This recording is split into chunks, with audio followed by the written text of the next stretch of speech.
Geiles Gefühl, auch mit einer dezimierten Mannschaft heute 5:2 gewinnen.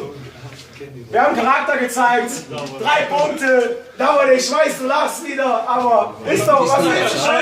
Schönes Wetter auf unseren Clash-Show, den Schweden, den Spender. Und 3 Mal als Gas, Berlin! Go, Berlin! Go!